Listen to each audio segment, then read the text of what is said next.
सत श्री अकाल। मैं हरकिरण सिंह सच कहूं दी सगली पेशकश विच तुहाडा सारिआं दा स्वागत करदा हां। सालां बद्धी रौले रप्पे तो दूर रिटायरमेंट की जिंदगी बतीत करन तो बाद अचानक सिसवा फार्म हाउस के महलों चों एक राजा निकलदा है लोकां दा दुख दर्द दूर करन दे लई। किसान यूनियनां दे रस्ता रोकण तो पहलां सवेरे सवेरे खन्ना की मंडी में जायजा लैण पहुंच जाता है। नाल एक निजी टीवी चैनल का पत्रकार भी हुंदा है। इंटरव्यू दी जाती है ताकि सूबे भर के लोगों नूं ये पता लग जाए कि उन्हां दा मसीहा हुण वापस आ गया है। मौके की नज़ाकत मुताबक तोते रंगी पग या कह लो हरी पग वो भी बन्नी जाती है। किसानां दे नाल अपने आप नूं नेड़ता दिखाउण दे लई फोटो अपॉर्चुनिटी दे विच कोई कसर नहीं छड्डी जाती। सरकार नूं कोसिया जाता है। मुख मंत्री मंडियां दा दौरा क्यों नहीं कर रहा, केंद्र नाल गलबात क्यों नहीं कर रहा। हुण मैं आ गया हाँ, मैं प्रधानमंत्री तो टाइम मंग लिया है, वो मेरी गल नहीं मोड़नगे, मसला हल। दो तीन होर चैनलों नूं इंटरव्यू दी जाती है। कैनेडा तो लैके किसानां तक बयानबाजी हुंदी है। चलो जी, हालात बिगड़न तो पहला पहला वापस पहुंच जाते हैं महलों दे विच राजा जी। दिन खत्म, मसले सारे हल हो जाते। उस तो बाद की हुंदा, असल जिंदगी दे विच वापस आना है। पंजाब दियां सड़कां जाम हुंदियां ने, किसान दुखी ने कि उन्हां दी फसल रुल रही है। बाकी सारे भी दुखी ने क्योंकि लंबे लंबे जाम लगे हुए ने। रोज़मर्रा दी जिंदगी दे काम करने मुश्किल हो रहे ने। एक दूजे दे विरुद्ध माहौल तलख हो रहा है। समाज दे विच वंडियां पै रहीआं हन। नेता जिमनी चोण दे विच रुझे हुए ने, उत्थे भी उन्हां दीयां अपणियां दिक्कतां ने, मुसीबतां ने। सत्ताधारियां नूं बागियां दी चिंता है, बागियां नूं पार्टी दी चिंता है, लोकां दे हक्कां दी चिंता है। अकालियां नूं पंथ दी चिंता है, मान मर्यादा दी चिंता है, संस्थावां दे रुतबे दी चिंता है। कांग्रसियां नूं अपनियां घरवालियां नूं जिताउण दी चिंता है, मुड़ परिवार दा कब्जा बरकरार रखण दी चिंता है। बीजेपी नूं अपने पैर जमाउण दी चिंता है, कुछ भी करके सत्ता विच काबज होण दी, 2027 विच सरकार बनाउण दी, सिख चेहरे पार्टी दे विच शामिल करन दी, कुछ भी करके सत्ता दे विच काबज होण दी। हुण सवाल ये पैदा हुंदा है कि ये सारा कुछ जो होया यह जिमनी चोणां दे लई हो रहा सी। कैप्टन अमरिंदर सिंह नूं रिटायरमेंट तो बाहर सिर्फ कई इसे लिए लिआंदा गया सी कि जिमनी चोणां दे विचों कोई फर्क पा सकण। काफ़ी वड्डा कद सी कैप्टन अमरिंदर सिंह दा पंजाब दी सियासत दे विच। पर पिछली उन्हां दी जिहड़ी टर्म रही है 2017 तो लैके 22 तक दी, उस सरकार वेले उन्हां दे उपर बीजेपी नाल समझौता होने दे दोष लगने शुरू हो गए सी। बच्चे बच्चे नूं पता सी कि सरकार कांग्रेस दी है, लेकिन कम बीजेपी दे कहण मुताबिक ही हुंदा है। इत्थों तक उन्हां दे अपने MLA अपने मंत्री ये दोष लाने शुरू कर चुके सी कि साडी सुनवाई नहीं है। जो भी अपॉइंटमेंट्स हुंदियां ने वो बीजेपी दे कहण मुताबिक हुंदियां ने। RSS दे लोकां नूं वड्डियां पदवियां ते लाया जा रहा है, ये शरेआम कहा जांदा सी। अखीर कांग्रेस ने फैसला किया, उन्होंने पार्टी चों कढ़ दिता, मुख्यमंत्री दे पद तो उतार दिता। लेकिन लास्ट दे विच आके अखीर विच आके जदों लास्ट साल 6 महीने जिहड़े ने वो बचे सी सरकार। कैप्टन अमरिंदर सिंह ने भी झट बीजेपी की मदद लै लई, ज़्यादा देर नहीं लाई। उन्होंने अपनी पार्टी बनाई ਤੇ ਬੀਜੇਪੀ ਦੇ ਨਾਲ ਸਮਝੌਤਾ ਕਰਕੇ ਇਲੈਕਸ਼ਨਾਂ ਲੜੀਆਂ। ਲੋਕਾਂ ਨੇ ਮੂੰਹ ਨਹੀਂ ਲਾਇਆ, ਕੋਈ ਸੀਟ ਨਹੀਂ ਆਈ। ਉਹਨਾਂ ਨੇ ਬੀਜੇਪੀ ਦੇ ਨਾਲ ਰਲੇਵਾਂ ਕਰ ਲਿਆ ਆਪਣੀ ਪਾਰਟੀ ਦਾ, ਬੀਜੇਪੀ ਦੇ ਵਿੱਚ ਸ਼ਾਮਲ ਹੋ ਗਏ। ਫਿਰ ਬਿਮਾਰੀ ਹੋਈ ਜਾਂ ਇਹ ਕਹਿ ਦਿਓ ਸਿਹਤ ਨੇ ਸਾਥ ਨਹੀਂ ਦਿੱਤਾ, ਉਹ ਗੈਰ ਹਾਜ਼ਰ ਹੋ ਗਏ ਐਕਟਿਵ ਰਾਜਨੀਤੀ। ਕਿਹਾ ਜਾਂਦਾ ਸੀ ਕਿ ਉਹਨਾਂ ਨੂੰ ਇਹ ਸਾਥ ਦਾ ਜੋ ਉਹਨਾਂ ਨੇ ਬੀਜੇਪੀ 'ਚ ਰਲੇਵਾਂ ਕੀਤਾ ਹੈ, ਇਨਾਮ ਦੇ ਤੌਰ ਤੇ ਗਵਰਨਰੀ ਦਾ ਪਦ ਮਿਲੇਗਾ, ਨਹੀਂ ਮਿਲਿਆ। ਸ਼ਾਇਦ ਇਹ ਵੀ ਇੱਕ ਕਾਰਨ ਰਿਹਾ ਕਿ ਉਹ ਗੈਰ ਹਾਜ਼ਰ ਹੋ। 2000 ਦੀਆਂ ਲੋਕ ਸਭਾ ਚੋਣਾਂ ਆਈਆਂ, ਉਹਨਾਂ ਦੀ ਪਤਨੀ ਬੀਜੇਪੀ ਦੇ ਉਮੀਦਵਾਰ ਸੀ, ਪਟਿਆਲੇ ਤੋਂ ਚੋਣ ਲੜੇ। ਕੈਪਟਨ ਅਮਰਿੰਦਰ ਸਿੰਘ ਨੇ ਕੈਂਪੇਨ ਨਹੀਂ ਕੀਤੀ।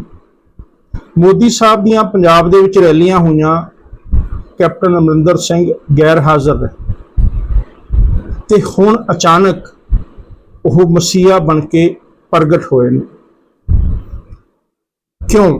ਸਵਾਲ ਕੀ? ਸਵਾਲ ਇਹ ਹੈ ਕਿ ਇੱਕ ਪਾਸੇ ਤਾਂ ਬੁੱਧੀਜੀਵੀ ਤੇ ਸਾਰੇ ਨੇਤਾ, ਸਾਰੀਆਂ ਪਾਰਟੀਆਂ ਦੇ ਨੇਤਾ ਇਹ ਕਹਿੰਦੇ ਸੁਣੇ ਜਾਂਦੇ ਨੇ ਕਿ ਲੋਕ ਬਹੁਤ ਸਿਆਣੇ ਹੋ ਗਏ ਨੇ, ਵੋਟਰ ਬਹੁਤ ਸੂਝਵਾਨ ਹੈ, ਉਹ ਸਭ ਕੁਝ ਸਮਝਦਾ ਹੈ, ਉਸ ਨੂੰ ਹਰ ਗੱਲ ਦੀ ਪਰਖ ਹੈ। ਦੂਜੇ ਪਾਸੇ ਇਹੀ ਨੇਤਾ ਕੋਈ ਮੌਕਾ ਨਹੀਂ ਛੱਡਦੇ ਲੋਕਾਂ ਨੂੰ ਮੂਰਖ ਬਣਾਉਣ ਦਾ, ਉਹਨਾਂ ਨੂੰ ਭਰਮਾਉਣ ਦਾ ਤੇ ਉਹਨਾਂ ਸਾਹਮਣੇ ਸਫੇਦ ਝੂਠ ਬੋਲਣ ਦਾ। ਸਚਾਈ ਕੀ ਹੈ?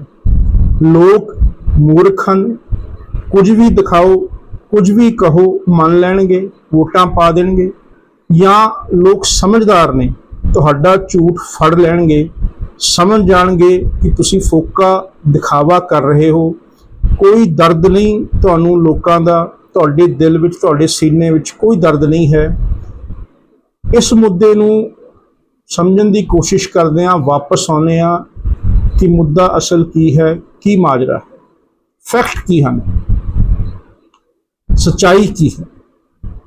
ਸੱਚਾਈ ਇਹ ਹੈ ਕਿ ਮੰਡੀਆਂ ਝੋਨੇ ਨਾਲ ਭਰੀਆਂ ਪਈਆਂ ਹਨ, ਟਰਾਲੀ ਲਾਉਣ ਨੂੰ ਥਾਂ ਨਹੀਂ ਮਿਲ ਰਹੀ, ਖਰੀਦ ਨਹੀਂ ਹੋ ਰਹੀ, ਕਿਸਾਨ ਰੁਲ ਰਿਹਾ ਹੈ, ਸ਼ੈਲਰ ਮਾਲਕ ਲਿਫਟਿੰਗ ਕਰਨ ਦੇ ਲਈ ਤਿਆਰ ਨਹੀਂ ਹਨ, ਆੜਤੀਏ ਬੋਲੀ ਨਹੀਂ ਲਾ ਰਹੇ, ਖਰੀਦ ਨਹੀਂ ਕਰ ਰਹੇ, ਕੰਮ ਰੁਕਿਆ ਪਿਆ ਹੈ। ਅਮਰਿੰਦਰ ਸਿੰਘ ਨੇ ਖੰਨਾ ਮੰਡੀ ਦੇ ਵਿੱਚ ਜਾ ਕੇ ਕਿਹਾ ਕਿ ਖੇਤੀ ਸਟੇਟ ਸਬਜੈਕਟ ਹੈ, ਮੁੱਖ ਮੰਤਰੀ ਦੀ ਜ਼ਿੰਮੇਵਾਰੀ ਹੈ ਖਰੀਦ ਕਰਨੀ, ਲਿਫਟਿੰਗ ਕਰਨੀ, ਫਸਲ ਚੱਕਣੀ ਮੰਡੀਆਂ ਤੋਂ ਤੇ ਉਹਨਾਂ ਦੀ ਸਟੋਰੇਜ ਕਰਨੀ। ਇਹ ਸਾਰਾ ਮੁੱਖ ਮੰਤਰੀ ਦਾ ਕੰਮ ਹੈ। ਜੇ ਕੋਈ ਸਮੱਸਿਆ ਆ ਰਹੀ ਹੈ ਤਾਂ ਮੁੱਖ ਮੰਤਰੀ ਨੂੰ ਤੁਰੰਤ FCI ਨਾਲ ਤੇ ਕੇਂਦਰ ਦੇ ਨਾਲ ਗੱਲਬਾਤ ਕਰਨੀ ਚਾਹੀਦੀ ਸੀ। ਅਸੀਂ ਸਰਕਾਰਾਂ ਨੂੰ ਚੰਗਾ ਸ਼ਾਸਨ ਕਰਨ ਦੇ ਲਈ ਚੁਣਦੇ ਹਾਂ, ਐਵੇਂ ਛੋਟੀ ਛੋਟੀ ਹਰ ਗੱਲ ਦੇ ਲਈ ਕੇਂਦਰ ਨੂੰ ਜ਼ਿੰਮੇਵਾਰ ਠਹਿਰਾਉਣਾ, ਕੇਂਦਰ ਦੇ ਉੱਤੇ ਇਲਜ਼ਾਮ ਲਾਉਣਾ ਸਹੀ ਨਹੀਂ ਹੈ, ਠੀਕ ਨਹੀਂ ਹੈ। ਮੈਂ ਟਾਈਮ ਲੈ ਲਿਆ ਹੈ, ਮੈਂ ਪ੍ਰਧਾਨ ਮੰਤਰੀ ਨੂੰ ਮਿਲਾਂਗਾ ਤੇ ਮੈਂ ਆੜਤੀਆਂ ਦਾ, ਮੈਂ ਸ਼ੈਲਰ ਮਾਲਕਾਂ ਦਾ, ਮੈਂ ਕਿਸਾਨਾਂ ਦੀ ਸਾਰੀ ਸਮੱਸਿਆ ਦਾ ਹੱਲ ਕਰ ਦਊਂਗਾ। ਮੈਂ ਇਹ ਯਕੀਨੀ ਬਣਾਊਂਗਾ ਕਿ ਖਰੀਦ ਬਿਨਾਂ ਕਿਸੇ ਵਿਘਨ ਤੋਂ, ਬਿਨਾਂ ਕਿਸੇ ਰੋਕ ਟੋਕ ਤੋਂ ਹੋ ਜਾਵੇ, ਇਹ ਸਾਰਾ ਸੀਜ਼ਨ ਸਮੂਥਲੀ ਲੰਘ ਜਾਵੇ। ਹੁਣ ਸਰਕਾਰ ਤੇ ਦੋਸ਼ ਲਾਏ ਜਾਂਦੇ ਨੇ ਕਿ ਇਹ ਸਰਕਾਰ ਨਵੀਂ ਹੈ, ਇਹਨੂੰ ਕੰਮਕਾਜ ਕਰਨਾ ਨਹੀਂ ਆਉਂਦਾ, ਇਹਨੂੰ ਕੰਮ ਕਰਨ ਦਾ ਤਰੀਕਾ ਨਹੀਂ ਪਤਾ, ਢੰਗ ਨਹੀਂ ਪਤਾ, ਇਸ ਲਈ ਕਿਸਾਨ ਮੰਡੀਆਂ 'ਚ ਰੁਲ ਰਿਹਾ ਹੈ। ਇਹਨਾਂ ਨੇ ਸਮਾਂ ਰਹਿੰਦੇ ਐਗਰੀਮੈਂਟ ਨਹੀਂ ਸਾਈਨ ਕੀਤੇ, ਸਮਾਂ ਰਹਿੰਦੇ ਕੇਂਦਰ ਨਾਲ ਗੱਲਬਾਤ ਨਹੀਂ ਕੀਤੀ ਕਿ ਗੋਦਾਮਾਂ ਨੂੰ ਖਾਲੀ ਕਰਾਇਆ ਜਾ ਸਕੇ। ਸਾਰਾ ਦੋਸ਼ ਸਰਕਾਰ ਦਾ ਹੈ, ਸੂਬਾ ਸਰਕਾਰ ਦਾ। ਲੇਕਿਨ ਇਹ ਦੋਸ਼ ਲਾਉਣ ਵਾਲੇ ਲੋਕ ਭੁੱਲ ਜਾਂਦੇ ਨੇ ਕਿ ਇਹ ਇਸ ਸਰਕਾਰ ਦੀ ਪਹਿਲੀ ਖਰੀਦ ਨਹੀਂ ਹੈ। 2.5 ਸਾਲ ਸਰਕਾਰ ਨੂੰ ਹੋ ਚੁੱਕੇ ਨੇ, 2 ਵਾਰ ਪਹਿਲਾਂ ਮੰਡੀਆਂ ਦੇ ਵਿੱਚ ਝੋਨਾ ਤੇ 2 ਵਾਰ ਕਣਕ ਦੀ ਖਰੀਦ ਹੋ ਚੁੱਕੀ ਹੈ। ਇਸੇ ਸਰਕਾਰ ਨੇ ਕੀਤੀ ਹੈ, ਇਸੇ ਆੜਤੀਆਂ ਨੇ ਕੀਤੀ ਹੈ, ਇਸੇ ਸ਼ੈਲਰ ਮਾਲਕਾਂ ਨੇ ਕੀਤੀ ਹੈ। ਇਹੀ ਅਫਸਰਸ਼ਾਹੀ ਸੀ ਸੂਬੇ ਦੇ ਵਿੱਚ। ਉਦੋਂ ਕੋਈ ਦਿੱਕਤ ਨਹੀਂ ਆਈ, ਕੋਈ ਪਰੇਸ਼ਾਨੀ ਨਹੀਂ ਆਈ, ਫਸਲ ਮੰਡੀਆਂ 'ਚ ਆਈ, ਖਰੀਦੀ ਗਈ, ਕਿਸਾਨ ਸੁਰਖਰੂ ਹੋ ਕੇ ਆਪਣੇ ਘਰਾਂ ਨੂੰ ਚਲੇ ਗਏ, ਪੈਸੇ ਮਿਲ ਗਏ, ਖਾਤਿਆਂ ਦੇ ਵਿੱਚ ਟ੍ਰਾਂਸਫਰ। ਸੋ ਇਹ ਕਹਿ ਦੇਣਾ ਕਿ सिर्फ सूबा सरकार की नलैकी है, गलत होएगा, ये सच नहीं है, तत्थ नहीं हैं। दूजे पासे शैलर मालक आड़तीए टीवी डिबेटां दे विच रौला पा कह रहे हैं कि सूबा सरकार नाल साडे मसले हल हो गए ने, केंद्र दे हत्थ दे विच जो फैसले ने वो पेंडिंग ने, जे केंद्र हल करेगा तां ही मसला हल होवेगा। लेकिन उस चैनलों ते उन्हां दे नाल बैठ के बीजेपी के लीडर ये कह रहे हैं कि केंद्र का तो कोई मसला ही नहीं है जी, जो करना है सूबा सरकार ने करना है, जो नलैकी है सूबा सरकार की नलैकी। हुण जे सूबा सरकार ने करना है तो सूबा सरकार की नलैकी है, फिर तरन चुग शैलर मालकां नूं लैके उन्हां दी डेलीगेशन लैके मिनिस्टर साहब नूं की करन वास्ते मिलन गए। जे मुद्दा है ही सूबा सरकार का, फिर केंद्र सरकार नूं मिलन क्यों गए? चलो जे केंद्र सरकार नूं चुग साहब लै गए सीगे मिलन वास्ते शैलर मालकां नूं, उत्थे उहदा हल कढ दिंदे, पर शायद बहुत सौखा लगना सी कि मसला ही कोई नहीं सी, बीजेपी सियासी रोटियां सेकना चाहती है, इसलिए फॉरन मंगां नूं नहीं मन्निया गया। ये कहा गया कैबिनेट दे विच विचार करांगे, तुहाडी गल रखी जाऊगी। हुण कैप्टन अमरिंदर सिंह नूं रिटायरमेंट चों कढ़िया गया है, ये दिखाने लिए कि उन्हां तो भी एक वड्डा लीडर जो कि मास अपील रखता है पंजाब दे विच, जो कि सिख चेहरा है, वो फैसले हल कराउण दे लई अगे आया है ते किसान उहदे नाल रिलेट करनगे। जिवें पहलां उहनूं पाणीआं दा राखा वजों पेश किया गया सी, उवें हुण उहनूं किसानां दा राखा वजों पेश किया जावेगा। कि इहदे नाल किसान सारा कुछ छड्ड के बीजेपी नूं वोटां पा देणगे? सवाल यही है कि की वोटर समझदार है या की वोटर इन्ना मूर्ख है जिन्ना के पोलिटिकल लीडर उसनूं समझते हैं। ये फैसला आने वाली जिमनी चोणां विच भी हो जाएगा, उन्हां तो अगे 2027 दे विच भी हो जाएगा। लेकिन की आम लोकां नूं जो कि करोड़ां की गिणती दे विच वसदे ने, उन्हां नूं इस तरीके नाल खज्जल खुआर करना वोटां दे लई जायज़ है? कि इस कीमत दे उत्ते जिथे लोग खुदकुशियां कर जाते हैं, घरां दे घर रुल जाते हैं, जिथे समाज के दो हिस्से आपस में टकरा जाते हैं, खून खराबा हुंदा है, ये सारा कुछ करना सत्ता दे लई, सिर्फ सत्ता दे उत्ते काबिज होने लई कितना कुछ जायज़ है? जदों ये सारा थिएटर प्ले आउट हो रहा है लोगों के सामने टीवी चैनलों दी स्क्रीनां उपर, उधर 40% तो ज़्यादा आरती एग्रीमेंट साइन कर चुके हैं पंजाब सरकार दे नाल खरीद लई। फर्क इन्ना है कि उन्होंने पहला वांगू जो एग्रीमेंट हुंदा सी, जिस ब्लैंकेट गल हुंदी सी कि खरीदी जाऊगी, उत्थे स्टोर होगी, किन्नी खरीदी जाऊगी वो मैंशन नहीं हुंदा सी। हुण शैलर मालक इस चीज़ के उत्ते जोर पा रहे ने, शर्त रख रहे हैं कि असीं एग्रीमेंट साइन जरूर कर रहे हैं, लेकिन वो किन्नी जीरी खरीदी जाऊगी, इत्थों तक बोरियां की गिणती भी एग्रीमेंट के विच लिखवा रहे हैं कि इन्ने लख बोरी या इन्ने हज़ार बोरी ही असीं खरीदांगे, क्योंकि वो इस चीज़ नूं यकीनी बनाना चाहते हैं कि जिन्नी फसल उन्हां दे शैलर दे विच लगाई जावे, वो उसकी देखभाल करन दे विच, उसदी साਂਭ संभाल करन दे विच कामयाब हो सकन, उन्होंने लॉस ना हो, उन्होंने घाटा ना पवे जदों वापस सरकार ने उन्होंने तो फसल खरीदनी। मसला तो यदा मतलब सरकारी खरीद का तो उस तो पैण वाले घाटे का। मेघालय की एक रिपोर्ट जाहिर हुई हुणे ही कि उत्थे जो चौल सप्लाई किए गए हैं पंजाब तो खरीदे गए, उन्हों की क्वालिटी बहुत घटिया है, वो ह्यूमन कंजम्पशन के लिए योग नहीं हैं, मतलब उन्होंने खाधा नहीं जा सकता, इन्नी माड़ी हालत। हुण इत्थे ये तो नहीं कि किसानां ने ही कोई इहो जी वैरायटी बीज लई या फसल इहो जी पैदा कर दी जिहड़ी कि खाण दे लायक नहीं है। फसल तो ठीक ही पैदा हो, लेकिन उस तो बाद जदों उहदी स्टोरेज हुई, उहदी मिलिंग हुई, उस तो बाद स्टोरेज हुई, उस स्टोरेज दौरान मीह पिया, झक्खड़ आया, तूफान आया, धुप्प दे विच रखे गए, डिसकलरिंग हुई, खराब होए, वो सारा कुछ FCI की कस्टडी दे विच होया। FCI की कस्टडी दे विच हज़ारां करोड़ का नुकसान सरकार नूं हर साल झलना पैंदा है। करप्शन के वड्डे वड्डे इल्ज़ाम लगते हैं, इनकुआयरियां हो रही हैं CBI दियां, प्रॉब्लम उत्थे है। ਇਸੇ ਲਈ ਸਰਕਾਰ ਸਰਕਾਰੀ ਖਰੀਦ ਤੋਂ ਬਾਹਰ ਨਿਕਲਣਾ ਚਾਹੁੰਦੀ ਹੈ। FCI ਨੂੰ ਇਹਨਾਂ ਚੀਜ਼ਾਂ ਤੋਂ ਬਾਹਰ ਕੱਢਣਾ ਚਾਹੁੰਦੀ ਹੈ, ਕਿਉਂਕਿ ਉੱਥੇ ਵੇਸਟੇਜ, ਸਰਕਾਰੀ ਪੈਸੇ ਦਾ ਬਹੁਤ ਨੁਕਸਾਨ, ਦੁਰਵਰਤੋਂ ਹਜ਼ਾਰਾਂ ਕਰੋੜਾਂ ਦੀ ਹੋ ਰਹੀ ਹੈ। ਸਰਕਾਰ ਇਹਨਾਂ ਮਸਲਿਆਂ ਤੋਂ ਬਾਹਰ ਨਿਕਲਣਾ ਚਾਹੁੰਦੀ ਹੈ, ਪ੍ਰਾਈਵੇਟ ਹੱਥਾਂ ਦੇ ਵਿੱਚ ਇਸ ਸਾਰੀ ਪ੍ਰਕਿਰਿਆ ਨੂੰ ਦੇਣਾ ਚਾਹੁੰਦੀ ਹੈ, ਤਾਂ ਕਿ ਜੋ ਬੇਨਿਯਮੀਆਂ ਹੋ ਰਹੀਆਂ ਹਨ, ਜੋ ਘਾਟੇ ਪੈ ਰਹੇ ਹਨ, ਉਸ ਨੂੰ ਰੋਕਿਆ ਜਾ ਸਕੇ, ਸਰਕਾਰ ਉੱਥੋਂ ਬਾਹਰ ਨਿਕਲ ਸਕੇ।